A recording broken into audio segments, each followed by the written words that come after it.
Bava Metzia Mem Tes Amud Beis. Here we are again in our Amud Yomi Shiur. Yay. We are in the two dots. Rabbi Shimon Omer Kol Shakesef Biyoda Yoda Al Elyono. Right? We saw in the Mishnah that if a person gave money, you all know that by now, even if we wake up in the middle of the night, if somebody gave money for a deal to buy something that is metaltally in movables, but Meshicha wasn't yet done, is it a done deal? Don't talk to me about curses and stories. Is the item his by just giving the money? Yes or no? No, of course. Not even a thought otherwise. The question is why, but no. Everyone agrees to that. Very nice. Now, if the money is in the hands, basically the same story again. So the situation is the money is in the hands of the, let's say, wheat seller, right? So he has the wheat by him, the seller, and the money, right? So now, according to Rabbi Yochanan, the reason why we say that you require Meshicha, because he doesn't feel responsible. You're giving all the cards in the hands of one person. He has the money. He has nothing to lose. The deal is closed and finished. He goes to sleep. There's fire or leaking or something in the machsan where the wheat is. He turns the other side and keeps looking at his tablet. Why should he? Why should he save and salvage the wheat? Yeah, it's already his. There's nothing to lose. That's Rabbi Yochanan, which we follow Halacha, and therefore we made a takana. No, it's only a done deal once there's meshicha and the wheat is actually taken by the buyer. That's basics. That's before Rabbi Shimon. Yes, Rabbi. Yeah. Question time. Rabbi Shimon Oimer, the Mishnah concluded, and we're now quoting the Mishnah. Rabbi Shimon Oimer, Kol Shakesef Biyoda Yoda Al Elyono. Rabbi Shimon says as follows. Rabbi Shimon says this is one-sided. This is unilateral. Rabbi Shimon says that the only one can actually regret the sale is who is the seller. The seller, if we want him to be able to regret the sale before Meshicha was done and to say it's not a done deal, right? Why? Because in case there's fire, he has something to lose, right? Because it's not yet a done deal. But from the buyer's side, when you think of it, Rabbi Shimon actually is very logical. Because Rabbi Shimon says from the buyer's point of view, then the buyer, he is interested in the sale and the wheat are not in his possession to save or not save from fire. So mitzad the buyer, once he gave the money, the buyer cannot regret. Why should he? Because we follow who? We follow Rabbi Yochanan. Rabbi Yochanan said, "Midoraisa money is koine." Only Rabbanan made that takana to sort of, keep the seller on his toes. Fine, so that's the seller. So the seller should always be able to mischaret. The cards are in his hands. And also says Rashi, another reason, he should have an interest to maybe want to cancel the deal in case the money goes, the price goes higher, which may not be a nice thing to do. But for us, it's good because if he thinks, I may gain more if make the price higher, even though I said 100 and may sell 120, then he'll save it from the fire, right? We want him to be able, it's like the capitalist system. We want people to be able to gain more, so it keeps them on the toes, like competition, things like that. We want him to be able to dafka save the thing, to incentivize him to save the schayra by knowing that he may be able to cancel or even get more money. Maybe tomorrow in the news you'll read that the wheat is worth more. What a friar you were for sleeping in bed and not saving it, right? Mimela will say, let him be able to save it. This is for the Mishnah later, and for now we'll close it to keep the suspense. Tanya, Omer Rabbi Shimon. Says Rabbi Shimon, Eimosai, when is it true that somebody, who is the somebody, the seller, can actually regret the deal after money was given? He can still regret because there was no meshicha. When both money and payers, everything is in his power, in his hands of the moicher, then the moicher can regret for reasons we just explained. If the money is by the moicher and the payers are in the hands of the lokeach, what would you guys say in that case? He got the money and he gave the payers to the lokeach. How do you define it? That's done deal. Oh, listen to this, unbelievable. Then then nobody can regret it. Oh, but he doesn't say like you said, if the shekasboy biyodoi, because the money is in his hands. Meaning what was that? The kaspe biyodoi, meaning hands, the kesef is in the hands of, sounds like of the kone. The kone cannot regret it, the lokeach, because he has the money. The Gemara right away wipes this off and says, Biyodoi, is the money in the hands of the buyer? Biyodoi the mocheru.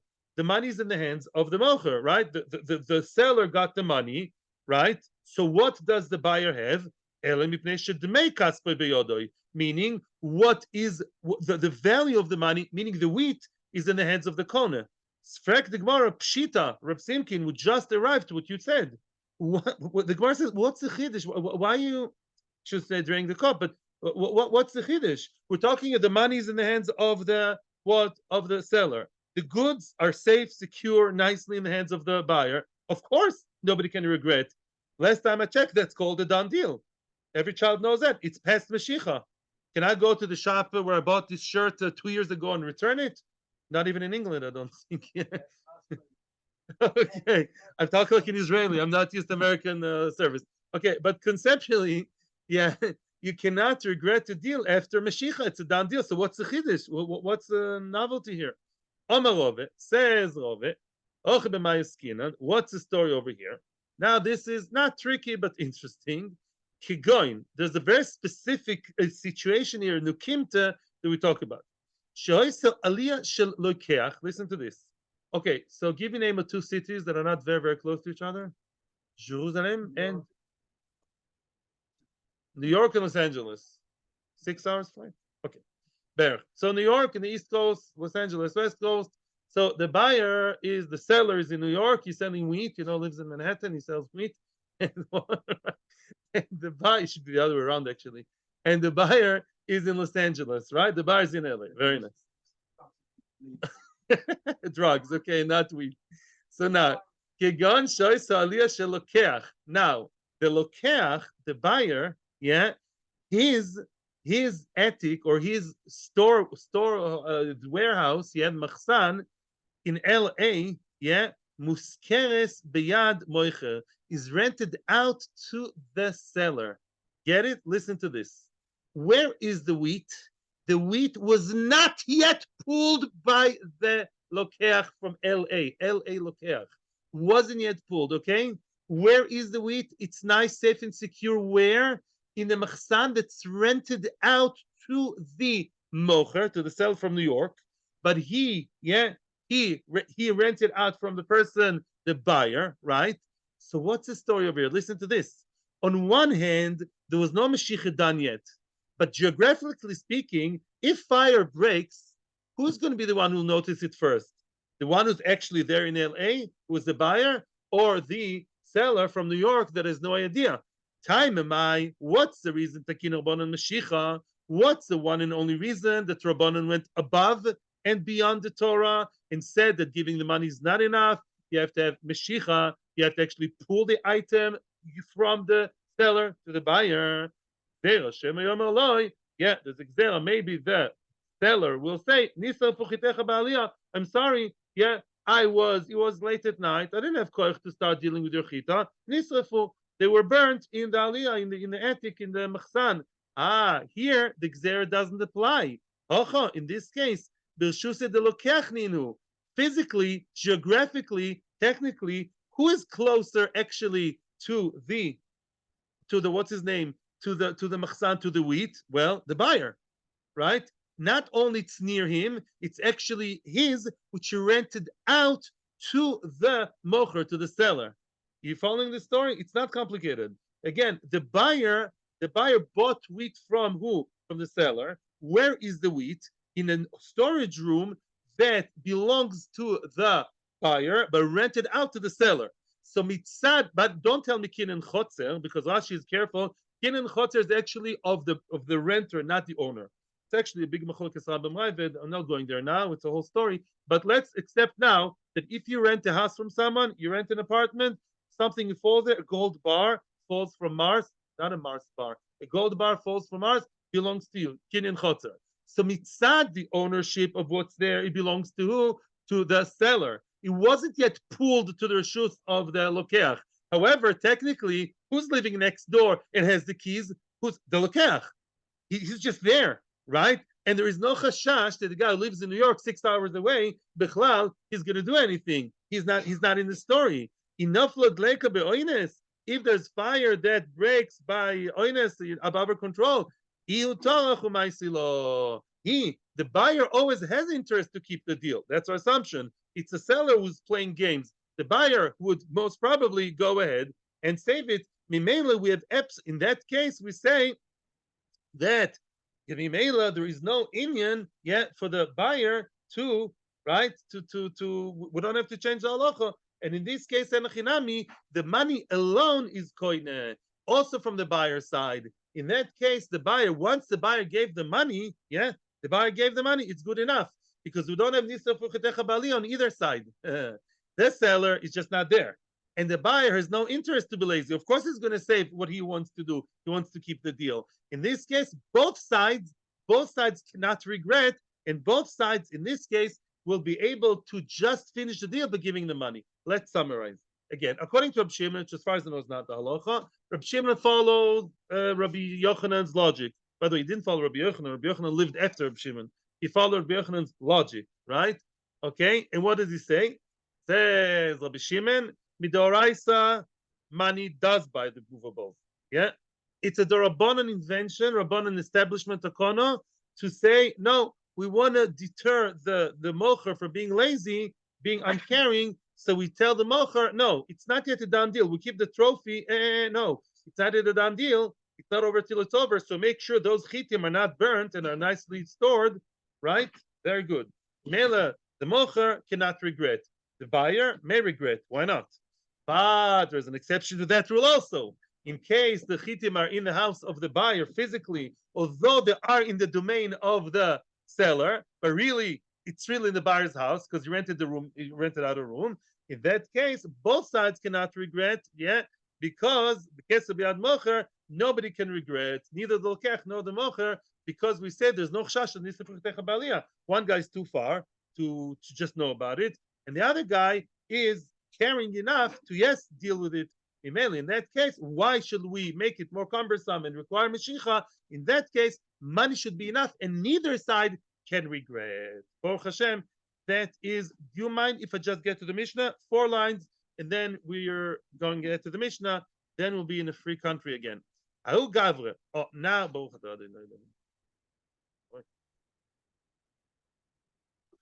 here's a very, very important thing, La Halacha. Ahu Gavre, there was a man, the Yaiv Zuzi Achamra, he gave money, first wide line, he gave money in order to buy wine. Everybody here in the room knows that once you give money for wine, the wine is not yet yours. If the wine seller wants to regret, who is going to get big fat clawless. But Lamaisa, the buyer is not yet the buyer, is not yet the owner. Lesoif, all of a sudden, suddenly, at some point later, before Mashiach, that's all word, Shama, he heard the kaboy leminseve or leanse, he heard that somebody wants to take it or take it by force. There be Parzak Rufila. Parzak was a minister called Parzak, and he was a minister from Mishnah Lamelech. Oh, it's like Abdul Yosef. He was a viceroy. Yeah, he was a very choshev man there in Bavel. Yeah, and then he he takes whichever wine he wants. To get the story, I want to buy wine from you, from parents, and Chas V'Shalom shouldn't happen to you. And all of a sudden, here that some thug, some mafioso, some government guy, you're about to take the wine that is about to be mine because I already put my money on it, and you're going to take it. So I don't want to lose. I'm the buyer. Yeah, I don't want to keep the money by you and keep the deal, knowing that in half an hour he'll come and raid your house. Omar Lay, says the buyer to the seller, Abli Zuzi, give me my money back. Money back. I don't need the wine. Why? Because obviously I'm not interested in continuing the deal when I know that the deal is about, that's like the fire breaking, and I'm not interested in that. I'm not interested in continuing the deal when I know that the wine which I just put my good money for is going to be confiscated by the minister. Now, and he's right. Said, no, is he allowed to do that? Wait before you comment. Also, the command of Rav Chizda, they went to Rav Chizda for Psak Alohe. Omalei, Rav Chizda told him, yes, the buyer has the right to do that. Just like Meshicha is what was Metukan, was established for the sellers, which means just like the Mocher, meaning this is against Rabbi Shimon. This is exactly against Rabbi Shimon, and we say the right to revoke and undo business, and that soon we'll talk about the differences, but generally to say that it's not a done deal applies to both sides equally. Equal rights. Oh yeah. That should be the title of my YouTube. I get all the nice left-wing people. Equal rights. Both Mocher and Kona both have the rights to regret the deal. You may raise an eyebrow, which I think you do, and you say, what? It's true that it's not a done deal, but you don't have the right to regret after you gave the money. You get mishapora. It's not like you can do whatever you want. It's not the Western world over here, right? Oh, but even without Meshicha, we said giving money gets you to the high point, not red alert, but orange alert, and you get Mishapora. If somebody regrets the deal after giving the money, it's not a done deal. He may do that, but it's going to chap a klolo, chasu shalom, over his head. You want that? You don't want that. How? What? No. It's coming. Why over? It's allowed lechatchila because in this case, he's mamish honest. Lama. Note to rabbits and messenger. Yeah, that. Oh, your mother says the reason. I saw a few Rishonim. Ritva was the last one to see. A lot of Rishonim here says follows: when you regret it because you're greedy, let me say the word, because you already closed the deal, you gave the money already, you gave the money, got the money, whichever way, yeah, and then all of a sudden you look in your phone, oh, the price went up or down, it doesn't suit me, and then you regret it after giving the money, oh, mishapora. You're being absolutely dishonest and you're just playing games, or you got another deal, another buyer, another something. That's disgusting. And don't do that. If you do that, you can, but get a claw on your head and you're like the Mitzrim and like this. Over here is Dr. Shloime. Over here, it's honest. You want the buyer to go ahead with the deal when he knows that it's like burning. It's being confiscated by the Mamshala. It's confiscated. He goes down the drain. In this case, he's not greedy. He's miscan. He wants to save his money. It's like the wine that he's supposed to buy is being schlepped by Russia. It's true it's not the seller's fault, but it's not the buyer's fault either. There's a gvul. You want me to be honest? What do you mean be honest? Be honest and what? And lose be a dime because these thugs are coming? In that case, there's no problem. There's no mishapora, and the person is allowed to take back the money and not continue the deal. Continuing the deal means he's buying wine that's now being drunk by the guy, by the mafioso, but Russia and Mimela, or going down the drain, or not, in that case, we say he's allowed to go back on his word. Thank you for your patience. I appreciate that, Rabbi. And let's, yeah, I'm with you. I don't know how to scroll down here. Yeah, I'm listening.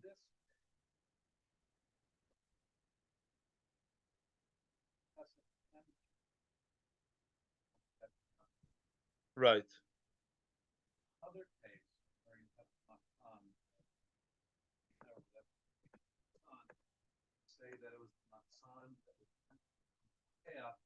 Yeah. I think whichever one is aware of what's going on. If the lokech is aware of what's going on, the choir, and he can save it, then I think so. The choir, I think. Chicago. Yeah. I'm saying so. What? I don't know. Lichora, my assumption is that you still need Mashiach, but I don't know. It's a good question. I have to think of it. I have to think about it.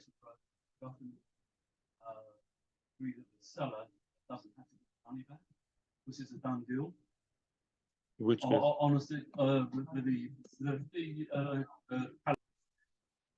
Mishnah, new Mishnah. Before we start the Mishnah, we're going to start now in the sugya. Soon we're going to a very, very famous sugya called the Tagarei Lod. And Tagarei Lod, last time I taught it many years ago, I said that whoever finished that sugya should get a T-shirt saying, I did Tagarei Lod and survived. But it's not difficult. Okay, fine. So it's just challenging. The Maisa, if we hold cup, if we listen and we concentrate, everything is very easy and beautiful. So the ABC over here is as follows. Before we even begin, I told you that in the past, but now we have to concentrate much better. The concept is overpricing or underpricing, and Halacha has the same name called oino. Oino means, oino is a general name and a specific name, like New York. In other words, oino means to lie, oino means to bother, oino means to underprice or overprice, depends which side is losing, the buyer or the seller. And the star is as follows. Rabbanan decided, Mechavrus and I assume at this point that the Shiur, the Isser is Doraisa. The prohibition, al toinu ishes amitoi, yeah, in Vayikra is Doraisa. You're not allowed to overprice, underprice, and lie, right? Good. Now, what's underpricing, overpricing? Everybody knows there's a market price. The market price, as far as we know, it's either Chachamim, could be Stam, the Goisha market around you. That's another discussion. We're not dealing now. Please don't ask me who decided the price. Let's just assume for now there is a market price, okay? This phone goes for, I don't know if it's new, 250 shekels maybe, okay? Nagid, fine, 200, keep it easy for people like this. 240 shekels is actually a good, 240, nice. Come, Rabbanan, and tell me that oino is a 6, meaning if the person overpriced or under a 6, in other words, instead of 240, it's 280, all right? So then, 240, he sold me 280. That's exactly a 6 shtus, it's called. Not shtus nonsense, but shtus at 6. If somebody sold it to me a 6 part, 1/6 more than the market price, exactly that, not a shekel more, not a shekel less, then it's called oino. What would be the halacha of oino? Then we say, return the extra. I can go back to the store angrily or not angrily and say, hey, Mr. Phone Seller, give me back, please, 40 shekels. The 40 shekels, which is a 6 of 240, true, the numbers. So then, yeah, give it back to me. I want to keep the phone. It's a nice phone, but you are a lawyer, and I want you to give me back the 40 shekels. Is mechuyah to give me 40 shekels? That's a shtut. What about if it is mechila, less than a 6? He sold it to me instead of 240, 250. Okay, 255. As long as we didn't hit 6, it's less than 6 more. Then the assumption that Chachamim made, I don't know if Sanan Sahadi, we didn't get to that point yet, but Chachamim decided that is still within the margin that, and there are two opinions in the Shulchan Aruch, it's either allowed, lechatchila, some people hold, I didn't see it inside in the Rishonim, but somebody, a Choshev Avrech, told me from Shulchan Aruch, I didn't see it inside yet, that if the price is above the market price, but not 6 above, yeah, either it's allowed lechatchila, it's still a margin of profit. You know, my store is fancier. I'm a snobbish guy. I have a French name on the window, whatever, and therefore I give higher prices up to a 6 more. Then it's either okay, or even if it's not okay, lechatchila, it's mechila. It's something that the customer cannot come and complain about. Yeah, we're not entering the question of lechatchila, but lemais, at the end of the day, when push comes to shove, bottom line, he cannot come to me. He can come angrily if he wants, but he can't come say you overpriced. Within the range of 6, it's not called overpricing to one level or the other. Yeah, whether it's allowed, not allowed. But Lamaisa, he cannot mamish ask for any return, no questions now. Of course, that's ABC. You are now 5 years old, okay? It's a whole new world here. Rak rega tevakasha. What happens if it is more than 6? Yeah, more than 6. Yeah. In other words, instead of 240, he sold it to me for how much? Not 280. He sold it 290. 300. Then already I can ask to return the whole deal. I can force him to say, no, I'm not interested in the entire deal. It's like, not a mekach, but it's equivalent to mekach, and I refuse to go on with the deal, even if we had Mashiach and Shmeshicha and my grandma, I don't care. The Maisa, it's a canceled deal. You have to know this, as we say in the yeshiva world, you have to know it cold. You have to know this very, very well, because these are the basic, these are the basic facts that we start with. This is the jumping board which we're going to start from. Less than 6 more or less, whatever, less than 6, it is goes under the water, goes unnoticed. Yeah, exactly a 6, then the deal continues, but that extra money, the extra 6, that extra 40 shekels have to be returned. Yeah, more than 6 lie, let's say more than 6 overpricing, then the side that was lied to can say, I'm canceling the entire deal and I'm just not interested, giving back my entire 300 shekels down to the last penny of the 300 shekels and take your phone, and that's about it. These are the basics before we even started, and when we take everything nice and slow, everything will be clear and easy and nice. And I don't welcome questions at this point unless they're very technical and to the point, not what ifs questions. Yeah, I assume your question is says the Heilige Mishnah. What's the D? No, it's not D. It falls into one of them. As I said, let's we have enough on our plate. Believe me. Let's start with ABC, then we'll get to EFGHIJ. Let's nice and slow, okay? Believe me. Says the Mishnah, how much is oino? Meaning, what is the middle stage where I can just return that extra that was taken unjustifiably? What's oino? Oino arbo kesef mesrim arbo kesef lesela. Oino is 4 kesef. Kesef is a mo'o. Yeah, one mo'o is of silver. Yeah, 24 mo'os of silver make a sela. The 3 biggest coins that are known, that are famous, that are Saddam. You remember Saddam? Remember him? You don't remember him. Sela, dinar, and mo. Yeah, one is worth 6 of the other one 4, 24. Which means if you have the nice, fancy lesela, one sela contains 24 mo'os. Okay, so shtus lemekach, 4 kesef, 4 out of 24 is a 6. Shtus lemekach. Yeah, 6. Yeah, 4. In other words, what exactly does that mean? We're not even saying what was underpricing or overpricing. We're talking about numbers here. If there was a lie of 4 out of 24, that is a 6. That is considered oino. That's the middle stage. Oino lemekach. Oino of the mekach, of the buy, of the purchase. Okay, that's all. We just spoke about the middle case, and that's it. Now comes another easy pshat, another easy bava. Ad mosay mutar lehachzir. Up until when can you give back? Yeah, what's the return policy of halacha when it's overpricing? Yeah, well, you said Katzko is 2 years. No, so now until when can you go back to the seller and say, hey, you overpriced me? Ad kedei sheyar letagar oy lekroivoy, giving the buyer enough time to show another tagar. Tagar is a seller, as a merchant, another merchant or his relative.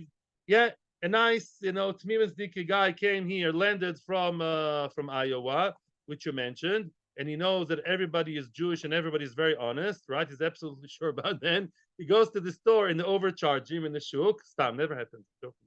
They overcharge him. He goes and shows this to his more seasoned Ole from 15 years ago, and the Ole said, you were ripped off, you Ole Chadash.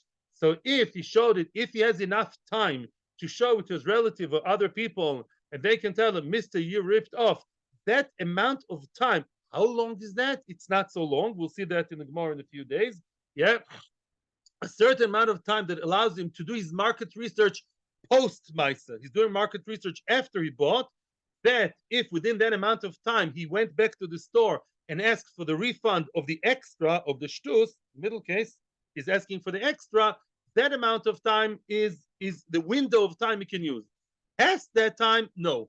It's considered as if it's mechila. Let's exaggerate. Let's say 2 days later, let's say 2 days after you bought it from the shuk, you had 2 days to show to all your relatives here and all your other merchants and everything. Nagid, yeah? 2 days later, you come to the shop, he says, no, too late. Why? Because Lamaisa chose that this your mochel, as if you're good. Again, we're not telling on this now. We're not talking about this middle case here. Not middle case. About this halacha, discussed later. By the way, I'll just tell you one nice thing also on the Meforshim. Some items have a very long longevity, a very long life of being able to complain. For example, paint. Let's say you bought paint, you want to use it before Pesach in 3 months' time. And you say to the seller, hey, that paint doesn't work. I just painted my wall. It doesn't catch. It's not nice. Then, even though it's 3 months, you can still give it back. In each product depends on the nature of the product. That's besides the point. Comes the Mishnah, gives me another opinion. Rabbi Talfon made a hoiro, halacha l'maisa. Belod, Lod, the people of Lod, Tagore Lod, the famous Tagore Lod, the merchants of Lod, they say Lud, but in proper Hebrew say Lod, by the way. Yeah, the people of Lod, right by the airport, they were very, how do you say, very smart, very, there's a word, not crafty. They were good soichrim. Yeah, they were very, what? Savvy, thank you. They were savvy soichrim, they were savvy merchants, and Rabbi Tarfon gave them halacha, and he told them, how you know how much is there? In my book, says Rabbi Tarfon, Shmoina kesef mesrim v'arba kesef lesela. Eight regular coins from the big sela, which is 24. 8 from 24, even I know is shlish lamekach, because Mishnah says that, right? So 24, yeah, if you have 8 from 84 is the third, which means what?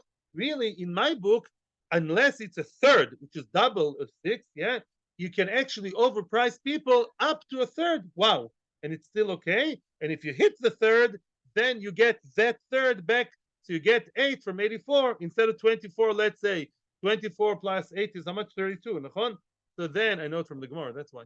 Yeah, 32. So if you overprice 32, you can take the 8 back, but up to 32, you have wider margin of revach, of gain, of profit. The samchu tagor were happy. Oh, we now can overprice and life is good. Omer lahem. Then he dumped down their simcha. Yeah. Then he killed the joy. Yeah. Omer lahem. He told them, kol hayoym mutar lachzor. The customer has also longer time to give to return the item, not just enough time to show it to his friend, which is they say just one stroll down the street or whatever, maybe an hour, the entire day. So also he has more time to give it back to you. Omer lo is a tagori lo told Rabbi Tarfon yanich on the Rabbeinu Tarfon bimkomenu. Let Rabbi Tarfon leave us alone. In other words, the chazal leave chachamim. They prefer to go back to chachamim's ruling of what? Of having less margin of lesser margin of profit, but the customer has less time to realize the mistake. That, by the way, is a very complicated part of the Gorlod. Why is that preferable? We're not there yet. But Lamaisa, they preferred that over having a larger margin of profit, but also the customer having more time to realize in return. Yeah, that's what they preferred. Why did they prefer that? Good question. It's not the topic for today. Okay. Rabbi Peretz Shlita, I'm listening to your question. Says the Gemara. Okay. Says the Gemara. Itmar, Mechloikes Rav Shmuel. Rav Omar. When you say 6 extra, what do you mean? What was the example you all have in your minds? Yeah, let's start drawing it now before Rav gives us his idea. Yeah, what does Rav say? And what did we think? Let's say the product is worth 6, right? The real value is 6. Okay. That's the market value 6. And then you added 1/6. How much is that? 1. Right? 6 plus 1. I'm adding it here. I'm doing 1 like an Israeli. Plus 1. That is called a 6 more of this. You added a 6 over the market value 6. You added 1/6 to it, and now you got to 7. Plus 1 is 7. You added 1. That's pshat, right? What about lower? That's when you go high. When you go low, then you have minus the 6, and you got to 5, right? That's above, and that's below. The Seder? Right. There's a price. You go up a 6 or below or 1/6 less. You got to 7, you get to 5, and that's it. That's what we always understood. Now we have a new pshat. Says the Gemara, Itmar. Yeah? Itmar Mechloikes Amiroim. Rav Omar, Shtus Mekach Shaninu. When we said in the Mishnah Shtus Mekach, we meant Shtus Mekach. The Mekach is the regular value, right? Okay. And now what? And we have now above or below. Shmuel Omar, Shmuel is adding to Rav. Shmuel is not arguing with Rav. It's a one-directional machloekes. Shmuel wants to add a case to Rav. Shtus ma'ois nami shaninu. There's another way to calculate the 6, and that is shtus ma'ois. The shtus from what was finally given, the price that was given, from that we look backwards and we look at the 6 from that direction. If you don't know what that means, join the club, because the Gemara also is going to explain exactly what it means. The Gemara is actually very detailed here. Explains the Gemara. Shavi shita bechamsha, something worth 6, and you sold it for 5, you underpriced it, and now miscan the seller. Shavi shita b'shiva, you took something worth of 6, and you sold it for 7. You added or subtracted a 6 from the real value, from the real deal, from the real thing, from the original price, the way it was meant to be. Then kula al maloi pligi, both Rav and Shmuel agree. The bosar mekach azlinan, the measuring rod is what the standard is a mekach, the 6. The kilo of tomatoes go for 6. So a 1/6 above, a 6 part above, 6 part below is a no. That's actually simple. Everyone agrees to that. Rav Shmuel, life is good. Oh, here now things come difficult. Not difficult. Here comes a whole new idea. Keep ligi. When do they argue? And Rav says it's not oino, and Shmuel says is oino. Listen to the following case. I'll read it and then I'll draw it. Shavi chamsha b'shita.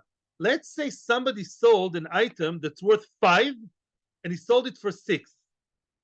You tell me, math geniuses, because even I know that. When you sell something worth 5 for 6 shekels, then depends which direction you look at it.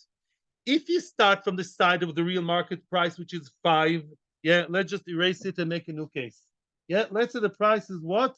The price is right. The price is 5 in red letters.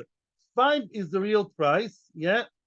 And then you added, and you somehow got to either, you got to 6. You sold it for, let's say, 6. Then wait a second. Depends how you look at it. Mitzad the 5, if you added, how much did you add? You add a fifth. 20%, which is a fifth, yeah? So from this direction, you added a fifth more. But from this side, you added a sixth more. If you look at the final money, the money was actually given, yeah? Go from the 6, go from the end bit, from there go backwards, and if you look from the 6, what you added was a 6. From what was actually given, to break that into 6 parts, and that from that you added the 6. So now that's now it's like this. According to Rav says Mapitom. Rav makes faces like Baruch means. Rav says no, I'm conservative. Rav says I only care about what? The price itself plus 6. Good boy. Shmuel says no, I'm being more innovative and I'm mechadish. Of course you're right, Rav. But oino is not necessarily only judged by the original price plus 6. It could be original price plus 5th, which by the way is more than 6. We all know. And that would be cancellation. According to Rav, if I added 5 from 5 to 6, it's cancellation. Because according to Rav, you added more than a 6. You added 20%, you added the 5th. Says Shmuel, no. Because of the end product, the end of the horizon, the end of the rainbow, you have 6, right? From there, if you look back, what you ki'ilu added, looking backwards attractively, was a 6th of the final price. And therefore, you should keep the item, and only claim the 6th. That's what Shmuel is mechadish. And also the other direction, I prefer no questions for the next few minutes. We have to get into it. 1 minute. And also v'shavi shiv'a b'shita. Also underpricing. I'm not going to do it on the wall. You'll chip it yourself. Something worth 7, right? Listen to this. 7. I am the liar, and you are the innocent seller. The American guy comes to sell something to the savvy guy in the shuk, yeah. And instead of 7, he sold it for 6. Oh, now if you look at the price 7, then 7th less is mechila because it's less than a 6. But if you look at the final price 6, at the end of the day, 6 is the new standard because that was really given, and therefore there was a 6 sheker, 6 or no. So you should keep the product and only give back the 6. That's a huge chiddush of Shmuel. Now, Shmuel is not arguing on Rav, but Rav argues on Shmuel. Yes, it can happen. Shmuel says, of course, Rashi says it's a kol sheken. Of course, the standard, nice, good boy way to look at oino is a 6 more or less from the original value, the suggested value to the customer. Shmuel says, I add another kind of oino. The what? We look not at the original price, look at the final price. In this case, from 5 to 6, yeah? If you look at the 6, backwards, you have a 6 more. And therefore, it's called oino, and not more, not less, and you should give the actual item. Let me read it in the Gemara, and then I'll be able to hear your questions a little bit. Shmuel, in these two cases of, from 5 to 6, or from 6 to 7, from 7 to 6, excuse me. Shmuel, says Linan, according to Shmuel, that says we follow the money. What do you mean we follow the money? We look at the money given at the end of the day. We look at the final result in the market, what really happened at the end of the day. Both cases are oino. What does mean oino? A sixth. You give back only the extra, and you keep the rest. You keep the product. Yeah. Lerav, however, lerav the omer bosa mekach hazlinan. Rav says no. You only follow the mekach. You follow what? The original suggested correct price in the market. That's what you follow. Then what? Listen to this. As we said, shavi chamsha b'shita. If you overpriced from 5 to 6, then how much did you add from the original? A fifth, 20%. A fifth is more than a sixth. More than a sixth. Goodbye. Cancel deal. Go home. Shavi shiva b'shisa. And the other case of underpricing. If you sold something that's worth 7 for what? For 6. From the original price, you only gave him less, seventh part less. That's less than a 6. 7 is less than a 6 in fractions. Mechila havi, it's a mechila. Wow. That is what Rav holds as opposed to Shmuel. And we go back to Shmuel. Shmuel Omar, Shmuel says, Ki amrina and mechila ubitul mekach. You know when is it true? When is it true? What's mechila? Less than a 6. Yeah. What's bitul mekach? When it's more than a 6. Yeah. We know when we apply those extremes. These are the two extremes, right? Either too little or too much. Either complete mechila or complete cancellation. You know when we say that? Heicha deleka shtus mishnei tzdodim. Only if from both sides of the scale you don't have 1/6. Nice. For example, from 5 to 7, right? From 7 to 5. It's so extreme, whichever way you look at it, you never have a 6 from either direction, right? But if from one side of the spectrum, either from the starting point or the end point, either from the value in the market or from the Schwindler's final deal, from whichever side you can look and say, hey, there's a 6, for example, from 5 to 6, right? One side, there's a 6 from the end, right? Or the other way, kol sheken. Then oino havya. Then it's oino, and the person cheated on, the person that was lied to, that person can go to the store and say, Mister, I'm keeping the phone, I'm keeping the thing, but oino, I'm demanding you give him back the extra money. That's Shmuel's chiddush. At this point, I'll be very happy to hear your questions. If anything is unclear, that is the time to ask your questions. Yes, and yeah. I'm with you, parents. Every syllable you say, I'm hearing. Well, yeah. Tanan. Now let's see how to read the Mishnah in light of Machlokes Rav Shmuel. Tanan. Let's read nice and slow going to the Mishnah. Oino. The Mishnah defines oino. I told you, oino means two things, my friends. Oino is the general avera, right, of lying, of overpricing. Oino also means the middle case, meaning just a 6, right? Which means it's not extreme, it's not mechila, and it's not a cancel deal. It's a done deal, but give me back the extra. That's oino. Good? Nice. New York.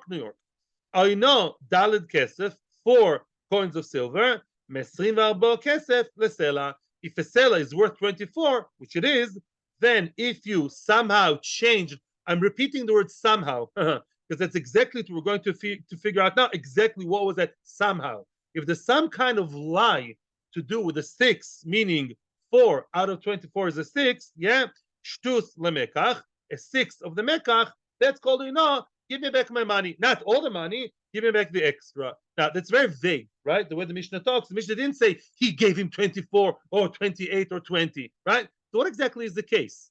My love, what is the story over here? The Zabin, we assume now that the Mishnah means as follows. The Zabin Shavi Esrim, he sold something that in the market is worth 20. That's a going rate halachically, or even by Tim McKenzie. That's a market price, 20 shekel for, I don't know, a kilo or something. The Esrim Alba, you overpriced him and charged 24. Ooh, you tell me, 20, yeah, 20, 24. You added 4 shekels to 20. Even I know, my friends, you won't believe it. Even I know that 4 is a fifth, chamesh, right? From 20. So if you look from the original price, from the original point, how much extra did he add? A fifth. And we in the Mishnah, we call it a 6. How did 5 become 6? How come? We believe Shmuel, right? Because look at the end of the story. We look at the end, we say, hey, at the end, you give him 24. 4 from 24 is not 5th, it's 6. And that's why It's not a cancellation. It's, give me back just that extra. We look at the end, which is exactly Shmuel is riding in the horse now. Shmami no. We see from here, Shtus Mois, a 6 from the final price, from the given price, Nami Shaninu. We say that too, my friend. Nami means, of course, we agree to the classical way of no. We add to the no. Oh, are you okay, Baruch? Yeah, you're Nami Shaninu. Yeah, 1 minute. I'm saying, Loy, let's continue, and then we'll have another time for asking. Says the Gemara, Loy, that's not the case. You're making up a case? Really? No, not necessarily. Could be the Mishnah meant as follows. The Zabin Shavi 24 be'esrim. Get it? The guy, the seller, is now selling 24 for 20. The seller is being swindled. The buyer is the Kochelefel. The buyer is the smart Alec. Yeah. The 24 was sold for 20, meaning what? That's a sixth of what? Of the original price, 6 less. Oh, everyone agrees to that. Everyone agrees to that. Back to safe haven. Everyone agrees, right? 24 minus 4 is a sixth less. A sixth from the original price, from the value market. Oh, that's for sure I know. Even Rav agrees to that. So there's no proof for Shmuel that Shmuel is right. Maybe it's Rav and Shmuel both agree on that. Frag the Gemara, wait, you're talking here about underpricing? Oh, is that what you're trying to tell me? We're talking here about underpricing? Who's being cheated in underpricing? The seller. The seller is the one that was cheated too. Okay, that's not consistent with the next part of the Mishnah. Ema Seifa, look what the Mishnah says, and you're gonna hit a brick wall soon. It says at the middle of the Mishnah, Ad Mosei Mutar Leachzir, up until what is the return policy of the halacha? Up until when can you return the item claiming it's too expensive or too cheap? Enough time to show the item, listen to the words and getting the question soon, to show the item to another merchant or to your relative that's more seasoned. Who can show the item to the relative? A buyer or a seller? Only a buyer. A seller sold it already. There's nothing to show. What? Nice. The Gemara talks about it later. Nice, but I'll give you a star, but I'll keep it for later. Nachman, the one who can quickly, I'm answering you, the one that can quickly show the item that he bought to other merchants in the area or to his relative that's been here 20 years is the buyer. He has the thing in his hand, the falafel, whatever he has in his hand, the phone. A moicher, my friend, because the moicher, a seller, takes him time until he finds another product like the one that he sold, he can be chayzer forever. A seller that was underpriced can forever be chayzer because he can claim, I don't have the item in my hands. It took me a long time until I chapped another item that's equal. Mimela, wait, one thing we see from here from sure. Our Mishnah particularly did not speak about underpricing. It spoke about overpricing. So how can you tell me 24 became 20? That's underpricing. And the next piece here in this very same Mishnah, he's talking about overpricing. You're not being consistent. Ela, and this is the final pshat, and that's going to be the nice final pshat. Very easy. Zabin Shovi 24 be'esrim v'timnayo. Very, very, very easy. He sold 24 for 28. Everyone's happy. Why is everyone happy? It's overpricing. 24 and it's a shtus exactly from the original price. 24 divided to 6 is 4. So you added 4. Everyone agrees to that. Everyone agrees that when you anchor, your starting point is the original good suggested market price. To that you added 6. Avada, then nobody argues on that. Again, there's no proof for Shmuel. I'm not saying Shmuel is wrong, but don't tell me you have a proof from the Mishnah. Lav dafka, because the Mishnah couldn't be talking about 24 plus 4 is 28, which means from the original suggested price, you added a 6, because the 6 of 24 is 4. Avada, that's a no lemahadrin, but that's a the Charedis and the Rabbanut. They all agree. The idea of Shmuel is still in question. Shmuel had a novel idea that we go by what? That if it was 24, yeah, like it was 20. What's Shmuel's case in the Mishnah? 20 became 24. That's cute. That's interesting. You shouldn't say cute. 20 became 24. Beside the starting point, you added a 5th. Yes. You added 24 to added a 5th. That's a cancel deal, says Rav, and the mainstream. Says Shmuel, no. If you look at the end of the story, 24. Oh, wait, let's recalculate again. 24, 4 from 24 is a 6. So therefore, you should be able to keep the item and only give the 6. Baruch is, are you friendly? Yeah.